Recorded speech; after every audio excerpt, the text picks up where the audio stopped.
बिस्मिल्लाहिर्रहमानिर्रहीम। अस्सलामु अलैकुम दोस्तों, उम्मीद आप सब खैर आफियत से होंगे। शेबानी खान एपिसोड 5।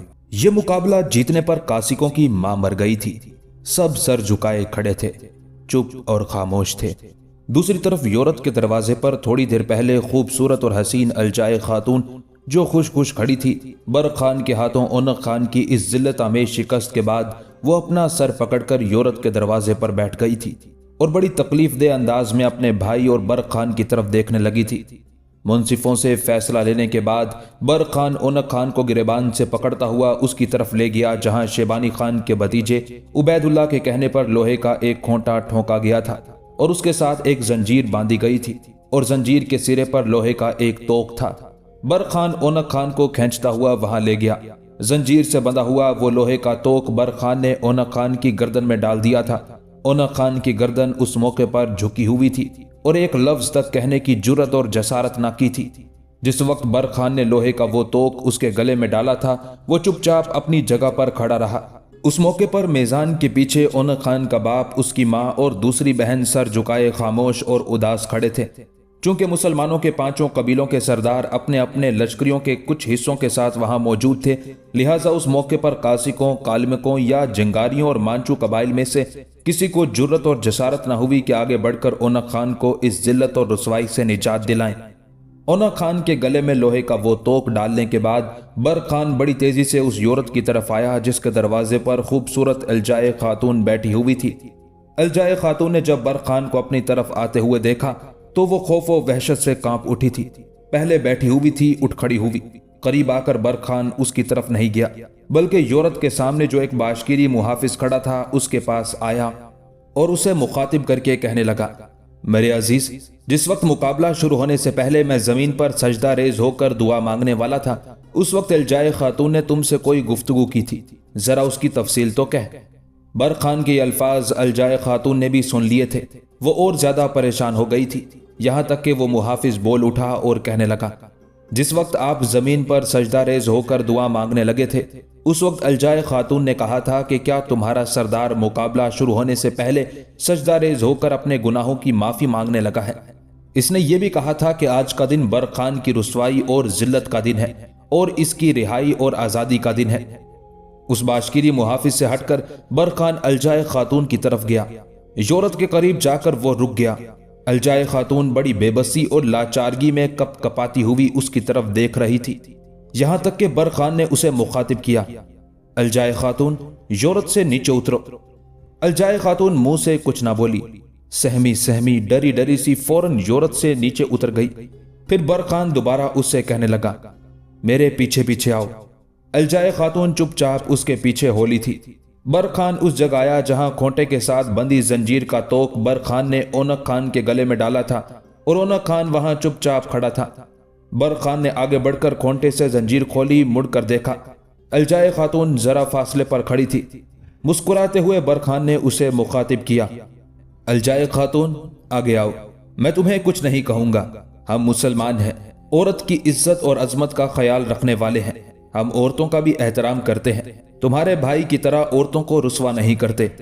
अलजाए खातून को कुछ हौसला हुआ, आगे बढ़ी। बर खान ने हाथ में पकड़ा हुआ जंजीर का सिरा अलजाए खातून की तरफ बढ़ाया और कहने लगा, अलजाए खातून, यह जंजीर का सिरा पकड़ो और अपने भाई को अपने कबीले में ले जाओ। ये मुझसे हार चुका है। हारने के बाद चाहिए तो यह था कि तुम्हें बाशकीरी कबीले में असीर बनाकर रखा जाता और वापिस ना किया जाता, लेकिन हम औरतों की असमत और इज्जत के खाजिन नहीं, मुहाफिज हैं।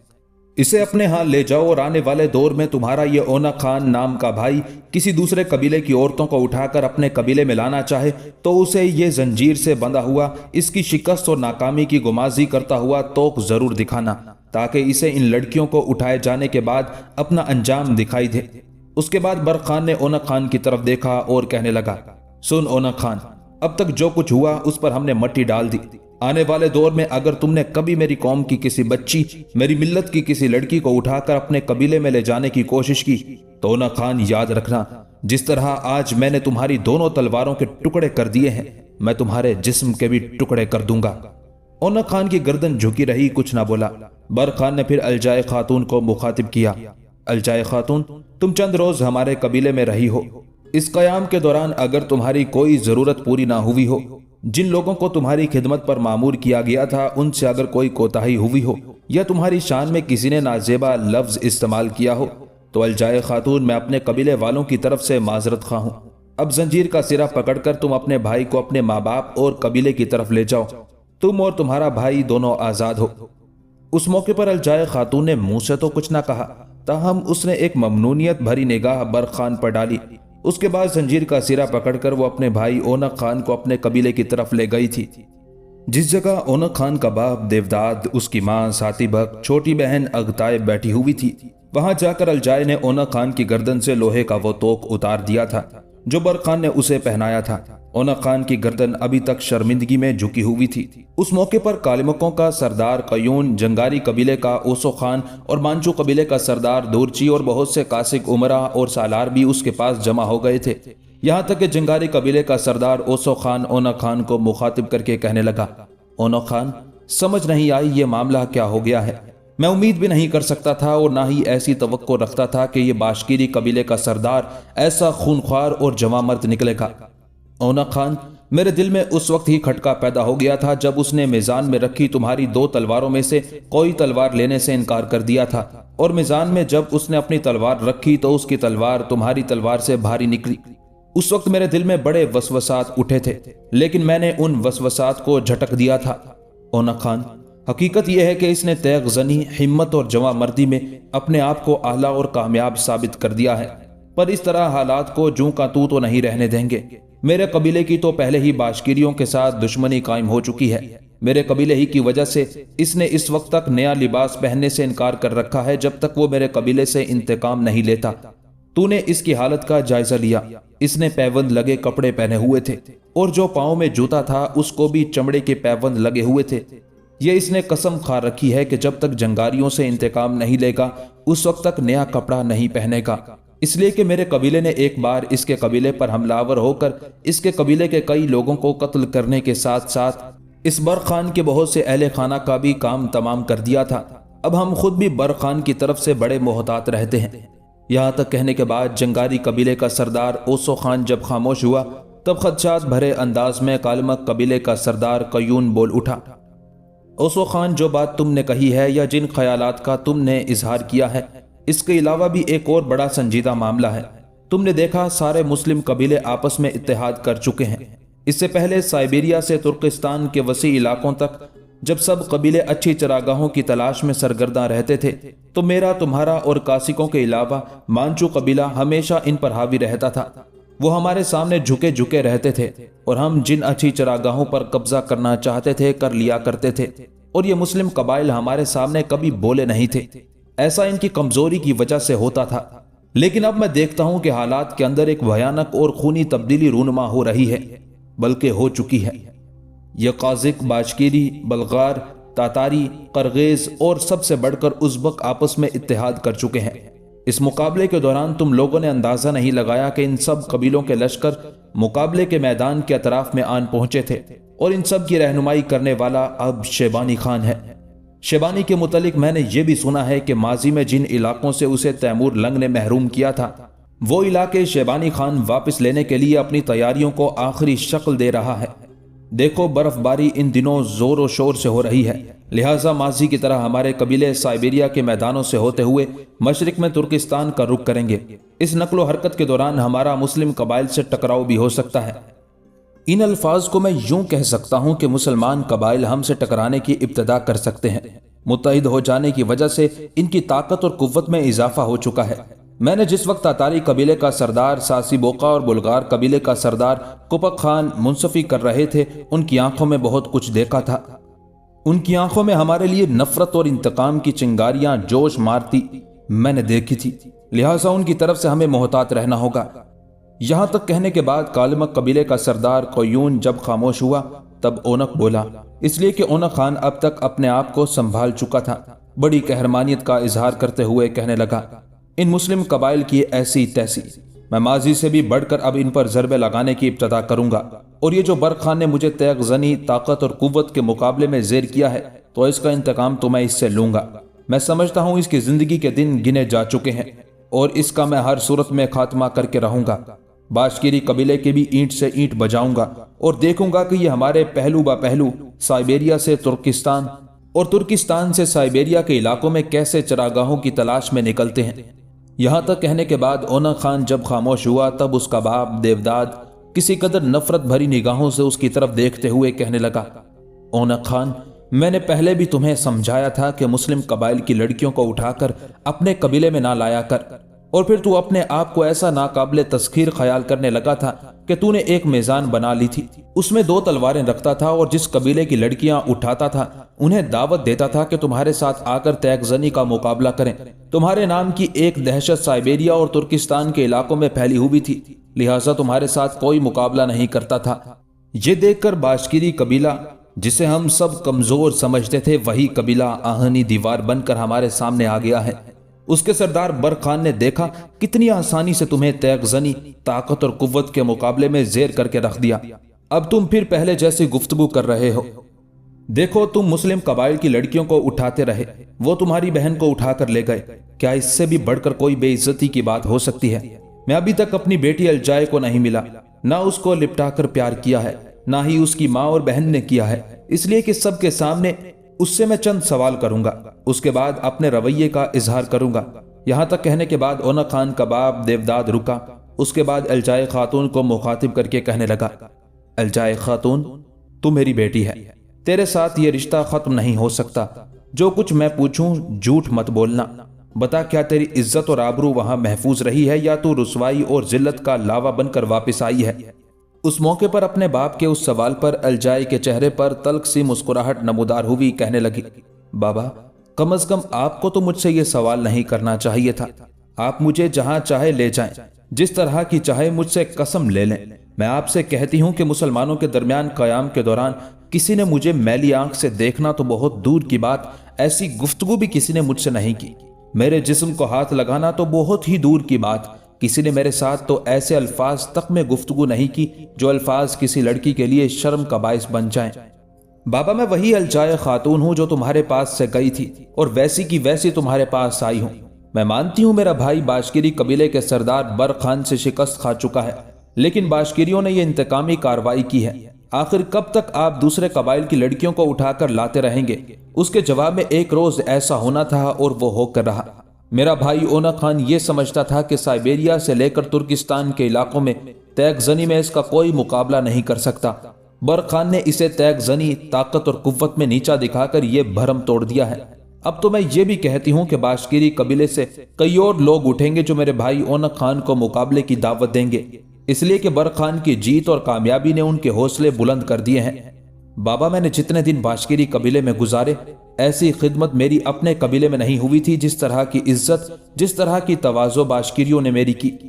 मेरी रिहाइश के लिए उन्होंने एक बड़े छकड़े पर योरत मुख्तस कर दिया था, जिसमें मेरी हर जरूरत का ख्याल रखा जाता था। योरत के अतराफ में पहरा लगा दिया जाता था। मेरी जरूरत की चीजें लाने के लिए कुछ औरतें मुकर्रर थी जो मुझसे मिलती थी। कुछ लड़कियां मेरे पास आकर बैठती थी, मेरा दिल बहलाती थी, मुझसे बातें करती थी। इससे बढ़कर अच्छा और बेहतर सलूक क्या हो सकता है?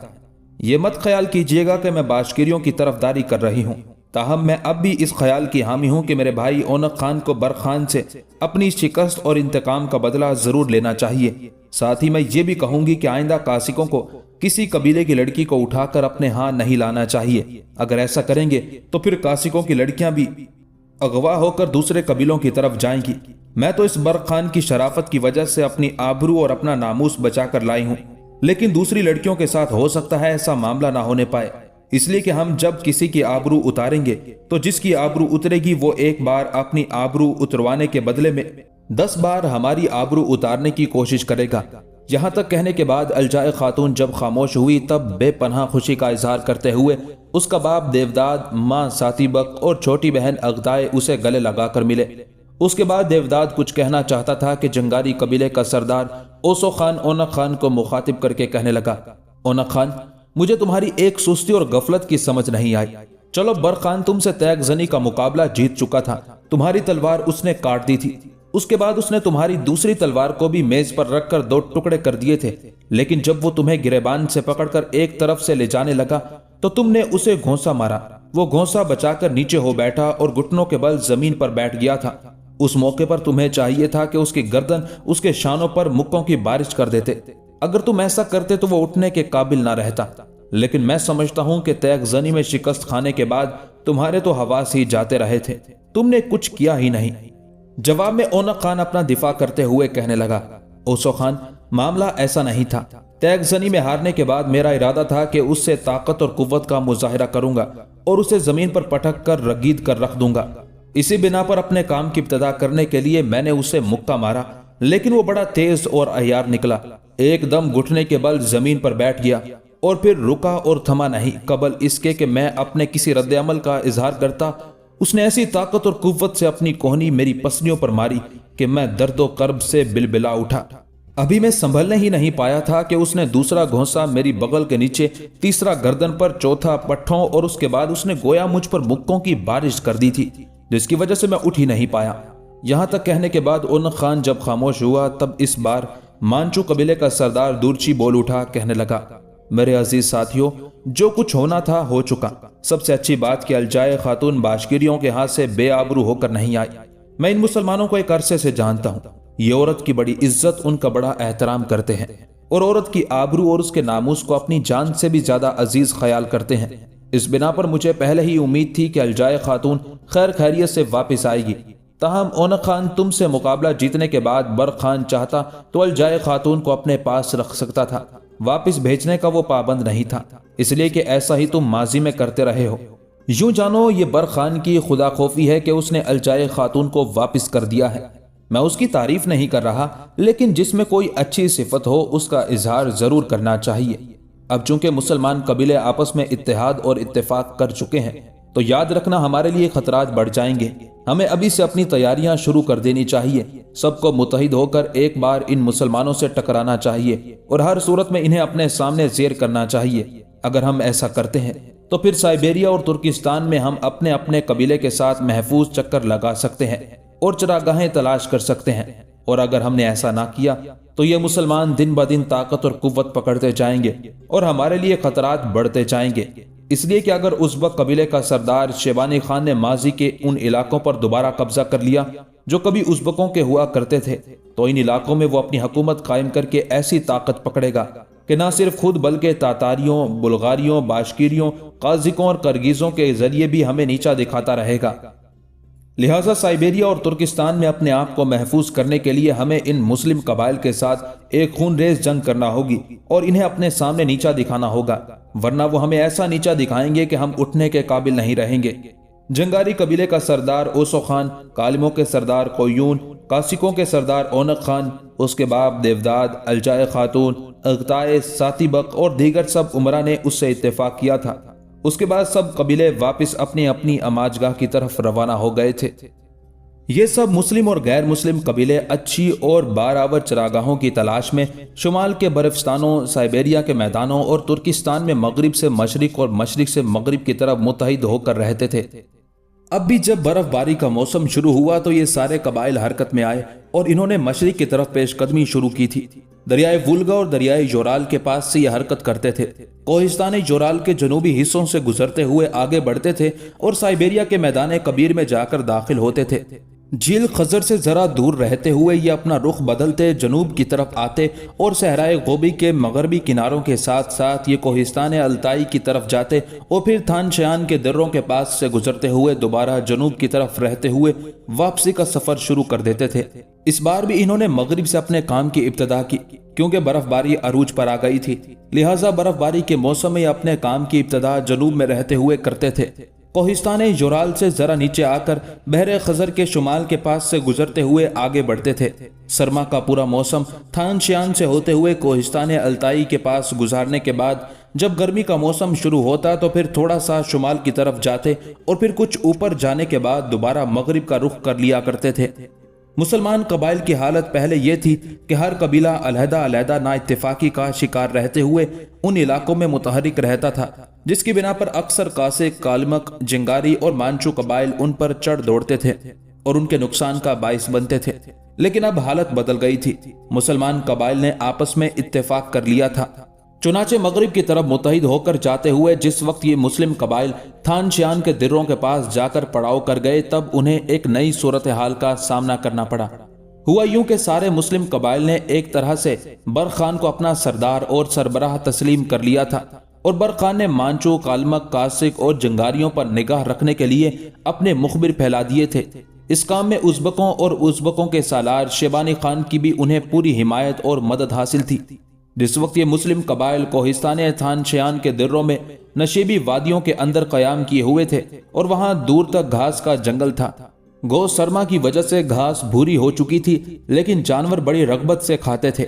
उनसे चंद मील शुमाल मगरिब में कोहिस्तान अलताई की तरफ कालबकों, जंगारियों, मांचू ने भी पड़ाव कर रखा था। जिस वक्त एक बुलंद चट्टान के ऊपर बर्ख खान, बुल्गार कबीले का सरदार कुपक खान, ततारी सालार सासी बोका, काजिक सरदार कंजोक खान, करगिजी सरदार कल्दी बेग इकट्ठे बैठे किसी मौजू पर गुफ्तगू कर रहे थे, और उनके इर्द गिर्द उनके दूसरे सरकर्दा लोग और सालार भी पत्थरों पर बैठे हुए थे कि उन जासूसों में से कुछ वहां आए जिन्हें अपने सारे कबायली सरदारों से मशवरा करने के बाद बर्ख खान ने गैर मुस्लिम कबाइल पर निगाह रखने के लिए मुकर्रर किया था। उनके आने पर बर्ख खान सुमैस सरदार चौंके थे। बर्ख खान ने पहले उन्हें अपने दरमियान बैठने के लिए कहा। जब वो बैठ गए तब उनमें से एक सारे सालारों और आखिर में बर्ख खान की तरफ देखते हुए कहने लगा, हम बड़ी अच्छी इतला लेकर आए हैं। कासिकों, मांचू, कालमक और जंगारियों ने चंद मील शुमाल मशरिक के मकाम पर पड़ाव कर रखा है। ओनक खान हर सूरत में मुसलमानों से इंतकाम लेने पर तुला हुआ है। चुनाचे उन सब ने आपस में मशवरा किया है कि मुनासिब मौका जानकर वो हम पर शब खून मारेंगे और हमें नुकसान पहुंचाने की कोशिश करेंगे। उन मुखबिरों के इन अल्फाज के जवाब में हल्का सा तबस्सुम बर्ख खान के चेहरे पर नमूदार हुआ। कहने लगा, कामयाब तो वो उस वक्त होंगे जब हम उन्हें शब खून मारने का मौका फराहम करेंगे। जिस वादी में हमारे कबाइल ने कयाम कर रखा है, इसमें दाखिल होने और निकलने के दो ही रास्ते हैं, एक मगरिब की तरफ, दूसरा मशरिक की तरफ जाने के लिए। और इर्द गिर्द के कोहिस्तानी सिलसिलों, टेलों और छोटी छोटी वादियों के अंदर इस कदर घास है कि यहाँ हमारे जानवर कई हफ्तों तक अपना पेट भर सकते हैं। इन दिनों हमारे पास खुराक के ज़खायर भी बहुत हैं, लिहाजा दुश्मनों के हमलावर होने की हमें इतनी फिक्र भी नहीं है। मेरे अजीज साथियों, पहले ये बताओ कि उनका पड़ाव करने की सूरत हाल क्या है, यानी मुख्तलिफ कबाइल ने कहाँ कहाँ पड़ाव कर रखा है। जवाब में मुखबिरों ने कुछ सोचा, पर उनमें से एक कहने लगा, इन दिनों सबसे ज्यादा जंगारी अपने लिए खतरा महसूस करते हैं।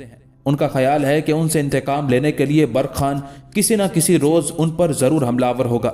चुनाचे उनके पड़ाव की सूरत हाल ये है कि सबसे शुमाल में ओनक खान ने कासिक कबाइल के साथ पड़ाव कर रखा है। उनसे जरा नीचे जंगारी हैं, जंगारियों से जरा फासले पर जनूब की तरफ मांचू और मांचू के मजीद जनूब में कालमक हैं। यहां तक कहने के बाद मुखबिर जब खामोश हुआ तब बेपनाह खुशी का इजहार करते हुए बर्ख खान कहने लगा, बस तो काम बन गया। कैसा काम?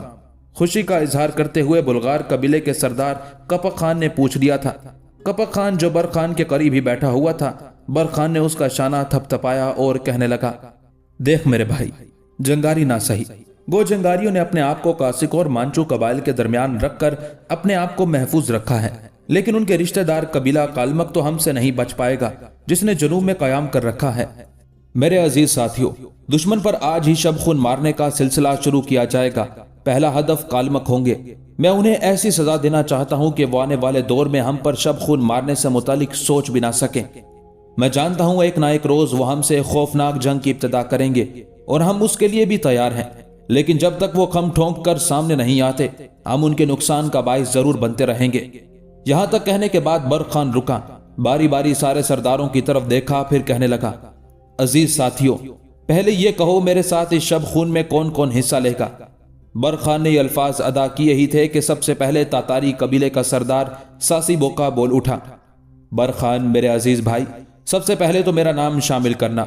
इसके बाद बुल्गार कबीले का सरदार कपक खान बोलने ही लगा था कि करगीजों के सरदार कल्दी बेग ने उसके मुंह पर हाथ रख दिया और मुस्कुराते हुए कहने लगा, बर्ख खान मेरे भाई, सासी बोका के बाद मेरा नाम इस शब खून में शामिल करना। कल्दी बेग की इस हरकत पर सारे खिलखिलाकर हंस दिए थे। उसके बाद कल्दी बेग ने बुल्गार कबीले के सरदार कपक खान के मुंह से हाथ हटा लिया। उस पर कपक खान कहने लगा, कल्दी बेग मेरे भाई, तूने मेरे मुंह पर हाथ रखकर अच्छा नहीं किया। बहरहाल जो फैसला तुम सब मिलकर करोगे मेरे अजीज भाइयों, हमारे लिए वो आखिरी होगा। کپک خان کے خاموش ہونے پر برق خان بول اٹھا، آج رات کو میں، ساسی بوقا اور کلدی بیگ حرکت میں آئیں گے اور کالمکوں پر شب خون ماریں گے ہماری غیر موجودگی میں۔ کپک خان تم، کنجوک خان تم بالکل مستعد رہو گے۔ کپک خان اپنے جنگجوؤں کے ساتھ اس وادی میں جو مشرق سے راستہ داخل ہوتا ہے اس کی حفاظت تم کرو گے۔ مغرب کی طرف جو راستہ ان وادیوں میں آتا جاتا ہے وہ کافی دور ہے اور وہاں سے کوئی بھی غیر مسلم قبیلہ داخل ہو کر اپنے آپ کو خطرے میں نہیں ڈالے گا، اس لیے کہ اس وقت تک ہم شب خون مار کر واپس بھی آ چکے ہوں گے جب تک کوئی مغرب سے داخل ہو کر ہم پر وارد ہوگا۔ جہاں تک کہنے کے بعد تھوڑی دیر کے لیے برق خان رکا، پھر قاضی قبیلے کا سردار کنجوک خان کو کہنے لگا، کنجوک میرے عزیز بھائی، جہاں کپک خان اپنے دستوں کے ساتھ درے کی حفاظت کرے گا وہاں تم اپنے جنگجوؤں کو 2 حصوں میں تقسیم کر دو گے۔ ایک حصے کو کپک خان کے دائیں جانب، دوسرے کو بائیں جانب کوہستانی سلسلے کے اوپر مقرر کرو گے، اور جن جنگجوؤں کو کوہستانی سلسلے کے اوپر مقرر کرو گے ان کے پاس تیروں اور پتھروں کے ڈھیر لگا دینا۔ یاد رکھنا ہم دشمن پر شب خون مارنے کی ابتدا کر رہے ہیں، ایسے ہی اگر انہوں نے بھی کیا تو یقیناً مشرق سے آنے والے دروں میں سے ادھر کا رخ کریں گے، اور جب وہ درے کے قریب آئیں گے تو سب سے پہلے کنجوک خان تمہارے تیر انداز ان پر تیر اندازی کریں گے۔ اگر تیر اندازی سے بچ کر کوئی ان وادیوں میں داخل ہونے کی کوشش کرتا ہے تو کپک خان ان پر حملہ آور ہو کر ان کا خاتمہ کرتا چلا جائے گا۔ اس طرح ان وادیوں میں جہاں اس وقت ہمارا پڑاؤ ہے کسی کو آنے کی جرت نہیں ہو پائے گی۔ یہاں تک کہنے کے بعد برق خان رکا، پھر کہنے لگا، میرے عزیز بھائیوں، اس سلسلے میں کسی کو کوئی شک ہو تو کہے۔ جب سب نے برق خان کی تجویز سے اتفاق کیا تب قاضیوں کے سردار کنجوک خان اور بلغار قبیلے کے سردار کپک خان کو مخاطب کرتے ہوئے برق خان پھر کہنے لگا، میرے عزیز بھائیوں، تم دونوں اپنا اپنا آدھا لشکر استعمال کرنا، دونوں اپنا آدھا آدھا لشکر پڑاؤ میں رکھو گے۔ آدھے لشکر کو لے کر کپک خان درے کی حفاظت کرے گا اور باقی آدھے کو 2 حصوں میں تقسیم کر کے کنجوک خان درے کے دائیں بائیں حصوں میں تیر انداز مقرر کر دے گا۔ جب سب اس بات پر متفق ہو گئے تب جب رات کی ابتدا ہوئی تو رات کی ابتدا کے شروع ہی میں برق خان نے اپنی اور ساسی بوقا اور کپک خان کی موجودگی میں لشکر کا ایک حصہ درے کی حفاظت پر مقرر کر دیا۔ 2 حصے درے کے دائیں جانب اوپر بٹھا کر ان کے پاس تیروں کے ڈھیر لگا دیے گئے تھے اور لشکر کے کچھ حصے پڑاؤ کی حفاظت پر بھی مقرر کر دیے تھے۔ اس کے بعد رات جب گہری ہونے لگی تب برق خان، ساسی بوقا اور کلدی بیگ آپس میں صلاح مشورہ کرنے کے بعد اپنے مخبروں کی رہنمائی میں کالمکوں پر شب خون مارنے کے لیے نکل کھڑے ہوئے تھے۔